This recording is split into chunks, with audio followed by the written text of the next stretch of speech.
Mesdames, Messieurs, bonjour et merci de nous rejoindre pour ce point de l'actualité. Le ministre de la Santé, Benjamin Nkpati, était face à la presse ce mardi. Au menu des échanges, le point de la situation liée à la campagne de vaccination contre la COVID-19 lancée le 1er avril dernier. Remise officielle ce mardi de matériel et d'enveloppes financières à des fédérations sportives et à des athlètes dans le cadre de leur préparation aux Jeux Olympiques Tokyo 2020.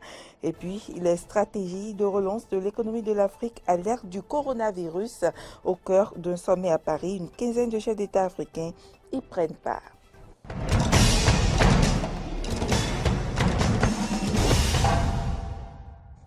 Bienvenue à toutes et à tous. Déjeuner de presse ce mardi 18 mai du ministre de la Santé à Cotonou.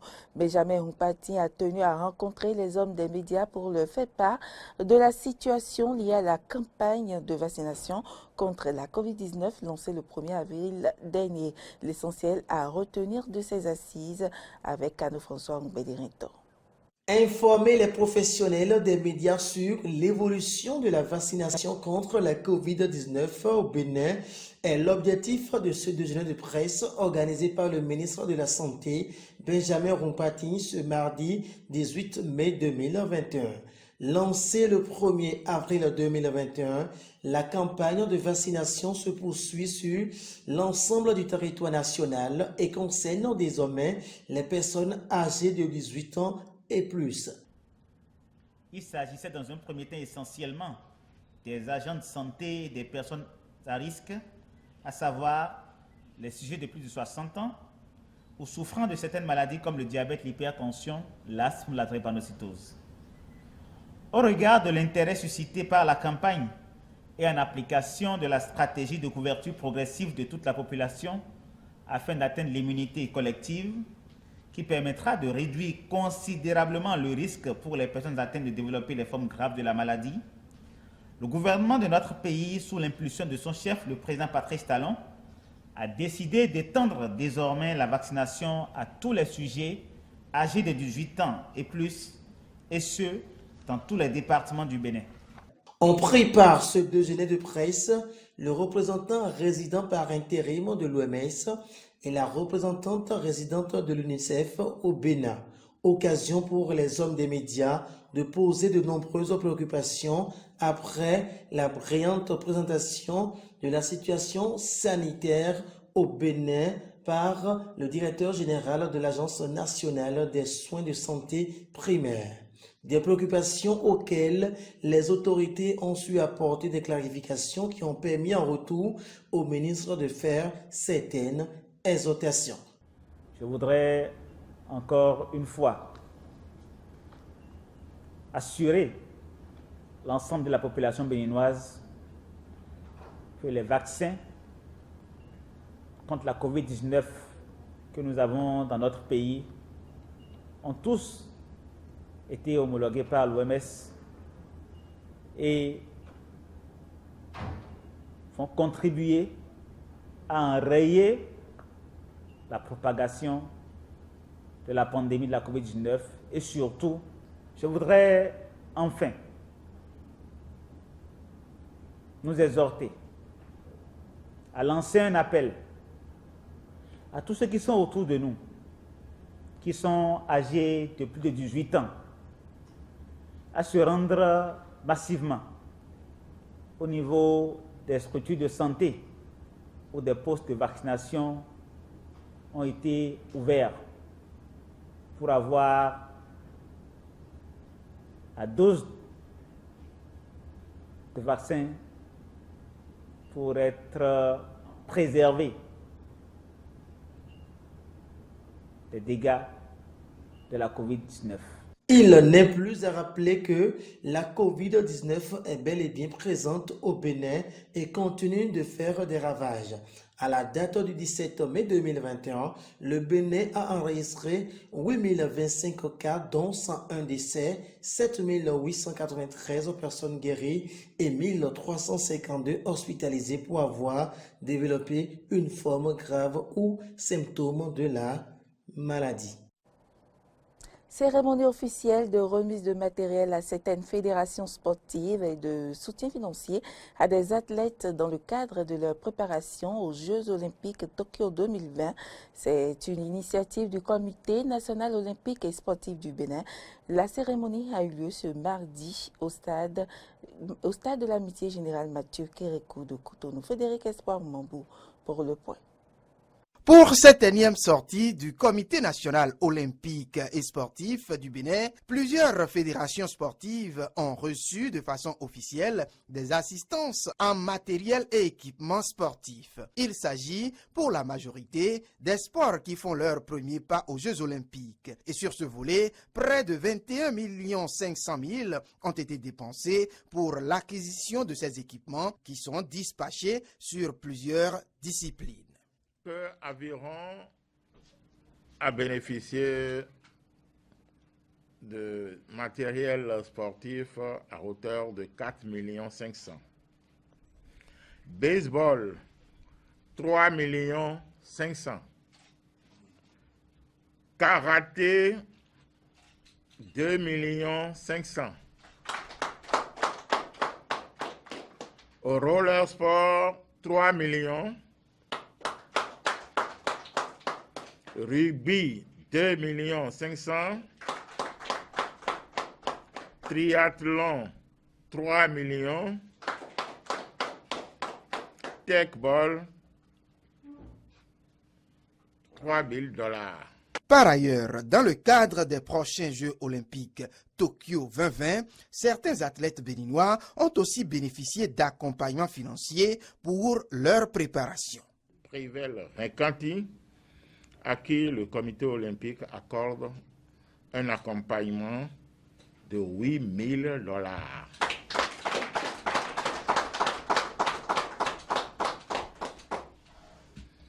Tout le reste, à savoir Odile Awanwanou, Noélie Yarigo, Roméo Ntia, Nafisat Abeke Radji, Marc-Pierre Dansou, Septus Dosiovo, Océade Ganiero, Severina Marie-Stella Odoulami, Cécile Jospin Lokosu.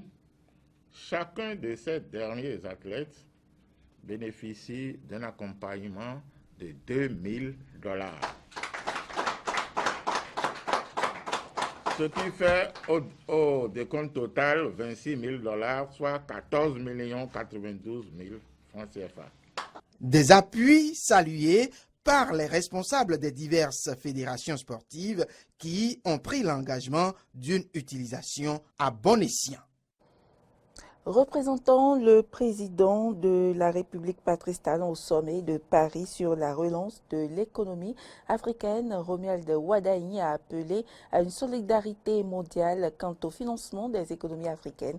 Au micro de nos confrères de Radio France Internationale, le ministre de l'économie et des finances a invité à l'application des droits de tirage spéciaux DTS aux pays africains. On écoute un extrait de ses propos. Vous savez, la solidarité internationale se manifeste aujourd'hui par la capacité de certains pays de pouvoir donner leur quota de DTS à d'autres pays. C'est pas du tout gagné, mais pour nous, déjà, une partie de la bataille a été gagnée parce que rappelez-vous encore, en avril 2020, quand le président Patrice Talon a demandé de réfléchir dans le sens d'attribution, d'allocation nouvelle de DTS, on était les seuls, le Bénin était les seuls à faire ça. Donc aujourd'hui, qu'il y ait unanimité autour de cette proposition est déjà une bonne nouvelle. Et nous sommes convaincus que les pays suivront la proposition française d'aller vers cette allocation. Nous souhaitons qu'ils suivent et je rappelle que le Japon a participé au sommet tout à l'heure et n'a pas objecté à ce plaidoyer. Nous sommes fidèles à notre position et je me réjouis que la déclaration finale que vous avez certainement reçue ne parle ni d'annulation de dette ni de moratoire. Nous considérons que les questions de dette pour des pays qui ont des situations particulières doivent se traiter au cas par cas, mais s'agissant de solutions pour l'Afrique en général, il y a des solutions que nous considérons qu'il faut privilégier, c'est celle de l'allocation de DTS. Non, pour le Bénin, le moratoire de de la dette n'est pas une priorité, non. Notre logique a été toujours de dire que quand on a durement acquis une crédibilité sur la place des marchés, en période de crise, le premier réflexe, c'est de s'assurer d'avoir les capacités d'honorer ses engagements. Et donc, toutes les solutions qui permettent au pays d'avoir des ressources nouvelles pour honorer les engagements doivent être privilégiées. C'est pour ça que nous nous réjouissons donc de l'initiative d'émission de DTS. Cela dit, il y a des pays qui ont des situations particulières et qui nécessitent de s'asseoir avec les prêteurs, les bailleurs, pour renégocier, rééchelonner les dettes. Et ces situations peuvent exister et nul ne saurait s'opposer à ces situations. En matière d'endettement, nous sommes d'accord que le premier point, c'est de faire des efforts nécessaires pour accroître les capacités de mobilisation de recettes internes. Faire les réformes pour moderniser les régies, limiter la corruption, les déperditions sur la chaîne de collecte des recettes publiques, faire tous les efforts qu'il faut pour réduire le poids de l'informel et élargir la base fiscale. Donc ça, nos pays sont engagés dans ces différentes réformes et c'est plus nous encaissons, plus nous engrangeons de ressources propres, plus la capacité d'avoir accès au financement extérieur est grande. Maintenant, s'agissant de la dette, je pense que pour construire une route, par exemple, qui a une durée de vie de 30-40 ans, il est impensable que l'on aille s'endetter à 5-7 ans à des taux de 10%. C'est ce qu'on voit dans quelques pays. Parce que la pression de la population est là pour que l'investissement se réalise. Il vaut mieux aller emprunter long et aller rechercher des financements très très longs, à des taux plus faibles. Donc, vous avez beau avoir un investissement qui est nécessaire pour la population, si vous financez mal cet investissement, mais vous aurez une dette de mauvaise qualité et qui pourrait poser des problèmes de soutenabilité. Le deuxième élément qui est fondamental, c'est que j'arrive à mobiliser des ressources avec une cohérence entre la durée de l'investissement et du projet, mais j'ai une mauvaise gouvernance dans l'exécution du projet. Et donc, ça veut dire qu'il faut également continuer les efforts pour plus de transparence dans les procédures de passation de marché et dans toute la gouvernance qui entoure l'exécution des projets financés par les ressources. Il faut dire qu'une quinzaine de dirigeants africains participent à ce sommet de Paris sur les stratégies de relance de l'économie du continent africain à l'ère du coronavirus. Plus de détails dans ce reportage. Une salve de remerciements adressée au président français. Vous allez bien? Merci beaucoup. Hein. Monsieur le Président, félicitations. Merci d'être là. Merci. I got your SMS. I know you got one. Come on. Emmanuel Macron, érigé en défenseur des droits sociaux africains, et plus particulièrement le droit à la vaccination. Au cœur d'un sommet sur le financement des économies africaines, le chef d'État français alerté par son homologue sénégalais sur le comportement parfois individualiste adopté par les grandes nations du monde en temps de crise sanitaire. Nous avons une responsabilité commune et que vacciner ses propres populations pour les pays industrialisés ne leur garantit absolument pas la sécurité sanitaire. Si nous continuons la tendance actuelle où les Africains seront à 2%, 3% de vaccinés, il se développera sur le continent africain des variants extrêmement résistants. Wonderful, thanks. Un message envoyé depuis Paris et à destination notamment du continent européen. Charles Michel, président du Conseil européen, d'ailleurs présent, tout comme les représentants des principales organisations financières internationales. Après donc les États-Unis et à la demande incessante de l'Inde et de l'Afrique du Sud, Emmanuel Macron approuve à demi-mot une levée des brevets sur les vaccins, appuyant davantage sur l'importance des transferts de technologie et appelle à augmenter les productions de doses. Il y a un an, nous avons lancé l'initiative COVAX. Objectif de vacciner 20% de la population. L'Union africaine a lancé l'initiative AVAT pour monter à 30%. Nous devons viser un objectif de 40% de la population vaccinée. C'est faisable. Et c'est faisable en 21.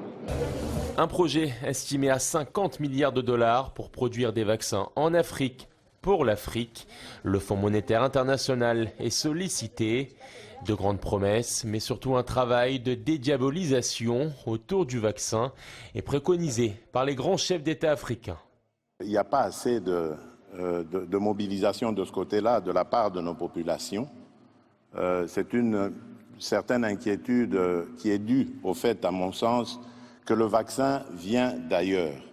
Voilà pourquoi il est nécessaire de viser la production de vaccins en Afrique. Le président de la RDC se désolant d'avoir reçu plus d'1 500 000 doses et n'avoir pu vacciner que 10 000 personnes, pour la plupart des expatriés. Une crise sanitaire doublée d'une crise économique. La communauté internationale a l'ambition de mobiliser 100 milliards de dollars pour aider le continent africain à se relever de la pandémie, mais aussi lutter contre le terrorisme. Les discussions doivent continuer en ce sens au sommet des G7 et G20 en juin et octobre prochain. Et sur le continent au Sénégal, la pandémie du coronavirus a bouleversé la vie de plusieurs milliers de femmes. Il s'agit notamment de celles qui travaillent dans la transformation du poisson en raison de la fermeture des marchés. Elles ont vu leur économie chuter. À Bargny, petite ville du Sénégal située sur la côte, à une trentaine de kilomètres de Dakar, Ndeye Daour Diouf, comme des milliers d'autres femmes, s'adonne à la transformation du poisson depuis des décennies. Transformer le poisson est le maillon essentiel d'une chaîne qui constitue l'une des principales sources d'exportation du pays. Avec la pandémie du Covid-19, le quotidien de ces travailleuses a été bouleversé. Le Covid-19 a beaucoup affecté le travail parce que pendant le Covid, je ne travaillais pas et je devais rester à la maison. Parfois, mon mari allait en mer pour pêcher du poisson, mais parfois il ne le faisait pas ou il n'obtenait rien. C'est lui qui travaillait pour ramener de la nourriture à la maison. Je ne pouvais pas sortir, il n'y avait pas d'argent. Ici, la vie est rythmée par l'activité halieutique et ce n'est pas un hasard, car pour les habitantes de Bargny, la transformation du poisson n'est pas seulement un travail, c'est aussi un héritage. Je suis fière d'être femme transformatrice parce que j'ai hérité la transformation de mes parents et de mes grands-parents. Mais mon père était pêcheur. Donc nous ne savons que le poisson. Donc la transformation, c'est une fierté. C'est ma fierté parce que je suis née, on m'a baptisé de l'argent de pêche. Alors qu'en temps normal, la transformation de poissons peut rapporter jusqu'à 500 000 francs CFA, soit environ 760 €, l'année dernière, elle a rapporté très peu, parfois rien du tout. Les nouvelles restrictions sanitaires et la méfiance vis-à-vis du virus ont considérablement ralenti l'activité de ces femmes qui font tourner l'économie de toute la côte sénégalaise. Une femme qui travaille ici nourrit environ 7-8 personnes de sa famille et de son entourage. Je ne parle pas seulement de ses propres enfants, mais de ses tantes, de son grand-père, de toute une communauté qu'elle nourrit. Donc si vous lui enlevez cette économie, si vous enlevez cette partie du travail, si vous lui imposez des projets dont l'impact pourrait être négatif sur sa vie, cela aura une influence sur des milliers de vies autour d'elle.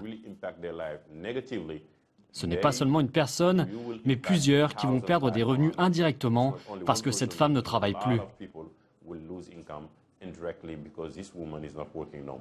Au Sénégal, le poisson représente plus de la moitié des protéines consommées par ses 16 millions d'habitants, ce qui est essentiel pour la sécurité alimentaire. En partie à cause du Covid-19, en 2020, la contribution de la pêche dans le PIB du pays a diminué de 34,9%. Le mois dernier, la première véritable saison de pêche depuis la pandémie a démarré, apportant un nouvel espoir aux transformateurs, à leurs familles et aux villages. Pas de solution pour le moment dans le conflit au Proche-Orient, l'ONU toujours dans l'impasse. La France, l'Égypte et la Jordanie appellent à un cessez-le-feu et aussi à l'entrée de l'aide humanitaire dans la bande de Gaza. C'est un balai diplomatique incessant qui ne porte pas encore ses fruits. La France, l'Égypte et la Jordanie ont déposé cette nuit au Conseil de sécurité de l'ONU une nouvelle proposition de résolution afin de demander un cessez-le-feu entre Israël et Gaza. Nous avons souhaité, et l'Union européenne le manifestera, de travailler en lien avec le secrétaire général des Nations Unies pour faire en sorte qu'au sein du Conseil de sécurité, on puisse très rapidement acter cette volonté commune d'un cessez-le-feu le plus rapidement possible, ouvrant la voie à ce moment-là ensuite à une relance du processus de paix. Une proposition soutenue par la Chine et la Russie, mais qui doit encore convaincre les États-Unis. Washington a déjà refusé par 3 fois des déclarations similaires soumises par Pékin, Oslo et Tunis. Un soutien indéfectible à Israël qui irrite profondément les Palestiniens. Trop, c'est trop. Je peux vous dire que la responsabilité immédiate de la communauté internationale est d'instaurer un cessez-le-feu immédiat. C'est de cela qu'il s'agit. Un acte honteux du Conseil de sécurité qui ne parvient pas à exprimer de position unifiée appelant à la fin de cette agression. Sur place, en Israël et dans les territoires palestiniens, la tension ne diminue pas. Cette nuit, les bombardements israéliens ont encore répondu aux roquettes du Hamas. Hier, les affrontements parfois meurtriers se sont multipliés en Cisjordanie entre forces de sécurité et manifestants palestiniens à l'occasion d'une grève générale en soutien à Gaza. De son côté, le Premier ministre israélien Benjamin Netanyahou ne semble pas souhaiter d'accalmie. Le Hamas et le djihad islamique ont reçu des coups auxquels ils ne s'attendaient pas. Nous avons ramené le Hamas des années en arrière. Nous continuerons aussi longtemps que nécessaire pour amener le calme aux citoyens d'Israël. Une crise sécuritaire qui s'ajoute au risque de crise humanitaire. Selon l'ONU, 72 000 Palestiniens ont été déplacés et 2500 ont perdu leur maison. Depuis le début du conflit, plus de 200 personnes ont perdu la vie et des milliers ont été blessés. Et ce sera tout pour cette édition. Merci pour l'attention. À demain.